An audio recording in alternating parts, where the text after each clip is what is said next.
festa bellissima alla Casa del Sole. Oggi rinnoviamo la tradizione dell'arrivo di Babbo Natale e i nostri bambini sono in grande festa perché arrivano anche le moto, le Harley Davidson e tutte le macchine d'epoca e le Ferrari, oltre a Babbo Natale naturalmente che scende con un pallone gonfiabile dall'alto dei cieli e viene a fare la festa alla Casa del Sole insieme ai nostri bambini. Continuiamo sempre a seguire 150 bambini, 155 qui a San Silvestro e 30 adulti in città e 25 a Garda, quindi più di 200 ospiti dal lunedì al venerdì e la nostra attività prosegue. Buon Natale a tutti dalla Casa del Sole.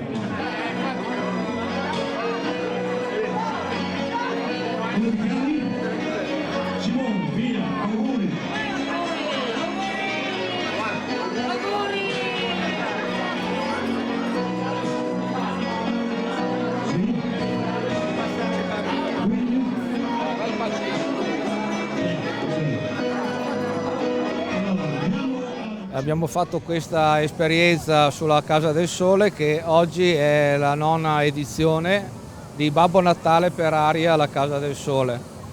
Quindi noi abbiamo raccolto dei doni, che abbiamo fatto circa 200 pacchi regalo che doneremo a tutti i bambini presenti qui alla Casa del Sole oggi.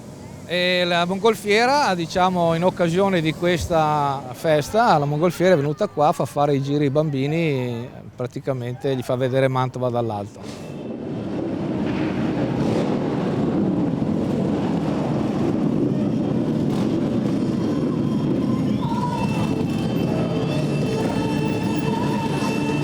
È una giornata molto importante per noi perché le nostre associazioni sono molto importanti, soprattutto per un proposito benefico di cui la nostra attività va sempre a loro favore.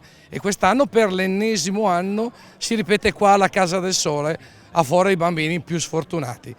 E noi portiamo il nostro contributo rumoroso per quest'anno, con le nostre Harley e con tutti gli amici dei altri motociclisti qui della zona che ci hanno fatto cornice assieme a noi. Oggi noi siamo partiti da una location qua vicini per raggrupparci, poi una volta finito l'evento qui alla Casa del Sole partiremo per un secondo evento a favore della Beo in piazza Virgiliana a Mantova, dove raggiungeremo dei nostri amici, c'era anche lì un piccolo convivio e anche lì una raccolta di fondi a favore della Beo, come avevo già detto.